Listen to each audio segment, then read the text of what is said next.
Finding our way around the autopilot control panel is one of the bigger challenges when moving from a simple aircraft like this to a more advanced airliner like this. So in this video, I'm going to show you 3 tips to help you find your way and start moving ahead when you're learning a new autopilot system on a new airliner. I'll also share my journey going from a military helicopter with very low levels of automation up to a modern airliner equivalent transport jet.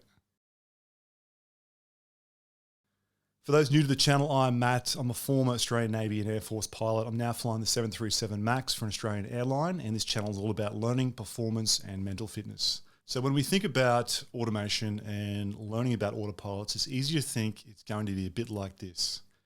Pressing a button, sitting back, letting the computer and the systems do all the work. But we know this just isn't the case. We know automation's a lot harder, requires a lot more work from us. In fact, Sydney Decker, a leading expert on aviation safety and human factors, says that automation, rather than reducing our workload, actually just moves it around. That means we have to learn different skills. We have to get up to speed on monitoring and really thinking ahead to get our brain in the space that the computer is at so we can anticipate its next move and keep an eye out for what it's doing. So let me share my journey in automation going from what was an advanced military helicopter, but one that had very low automation, and that's the Seahawk, to a modern heavy transport jet used by the Air Force, and that's the C-17 Globemaster.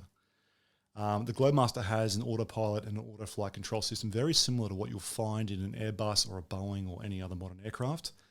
A lot of complexity, a lot of modes, LNAV of course, VNAV, and a lot of modes designed for airdrop and air refueling. So for me, stepping into the C-17 from the Navy's Seahawk was a major step up in technology and in automation. My conversion course on the C-17, much like the 737 MAX, featured a lot of detail about how the automation worked, what the details were, what the buttons and modes were, but there was very little detail on how to use the system from a pilot perspective and how to start making sense of what is a complex system. So getting through the simulator conversion phase on the C-17, I had a basic level of competence on the automation system. I could use some modes in flight, but I certainly wasn't confident. I certainly wasn't fully capable, and I certainly wasn't at a captain level. So what I found is when I got onto the line and I started flying the C-17, things didn't go quite as smoothly as I would have hoped. And the classic example of this was on the takeoff roll, where I would release the brakes, advance the thrust levers, start moving down the runway, everything's under control. The pilot monitoring would call out V1. I knew it was about time to take off. Then he'd call out rotate. I'd rotate the aircraft, would get airborne, bring the gear up, boom, engage autopilot. And as soon as that went in, things got tricky. I'd find myself fumbling for buttons. I'd find myself making rapid selections of the wrong switch, not knowing where to look, and not having a real system and way to make a difficult system simple. So for that reason, I'm sharing 3 tips to help you get your head around the automation sooner so you can move ahead and not make the mistakes that I did. Okay, tip 1 is all about navigating the autopilot panel. Now, these panels are called different things for different manufacturers. Boeing calls it an MCP mode control panel, Airbus a FCU flight control unit, and I'm sure other manufacturers are different again.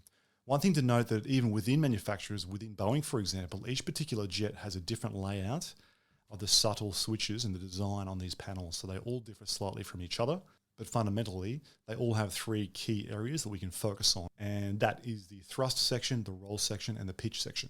Now, if you think back to when you learned to drive a car, maybe you're learning to drive a car just now, when we started to get a feel for where the accelerator pedal was and the brake pedal and the gear lever and the indicator lever, that took a lot of work, a lot of mental energy. It's easy to take for granted that we've been doing this for years and years and we know exactly where these controls are. But to start with, it was quite a deliberate process and it certainly wasn't second nature. So learning our way around the autopilot panel is actually quite similar. And for that reason, it pays to break it down into some key sections and to make our life a little bit simpler. So we can think of the autopilot panel in 3 key areas in terms of what controls we want to make the aircraft respond to. And that is the thrust section, the roll section, and the pitch section. We can mentally break these areas down. We can have an idea in our head about where exactly they sit. So if I want to make a change to my airspeed, I'm going to go for the thrust section. If I want to make a change to my heading or roll mode, I'm going to go to the roll section. If I want to make a change to my altitude or altitude mode or vertical speed, I'm going to go to the pitch section. It's that easy. It's that simple. So I've got 3 areas. I've broken them down.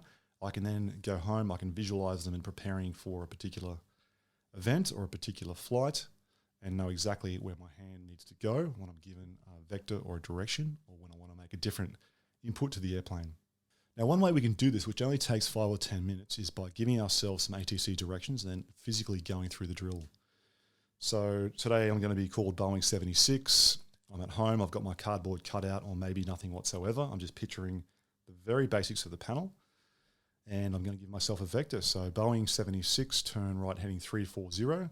I know that's a heading command, which is going to be in the roll section, so my hand automatically goes to the middle of the panel. Boeing 76 reduced to 250 knots for the next 10 minutes. I know that that's going to be a thrust setting, so I'm going to go to the thrust part of the panel. So this allows us to go from a state of overwhelm, what I experienced during my early days in the C-17, to a state of making things a little bit more simple. And we can make that the start of our process of going to and manipulating the autopilot. Okay, tip 2 is accuracy over speed. Now, it's very tempting to want to get things done quickly. It's very frustrating to be going from an aircraft where we're very confident, very competent, we can fly it quite well, into an aircraft that's quite new and or different, and we struggle.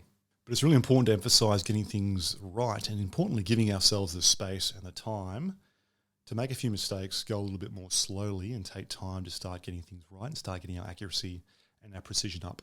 So, of course, the natural temptation here, and what I experienced on the C-17, was to want to jump ahead and make a selection, even when we're not confident or not exactly sure about what that selection is going to be. Good example here is in the C-17 when either climbing or descending, and ATC would give me a call to level off, stop climb or stop descend.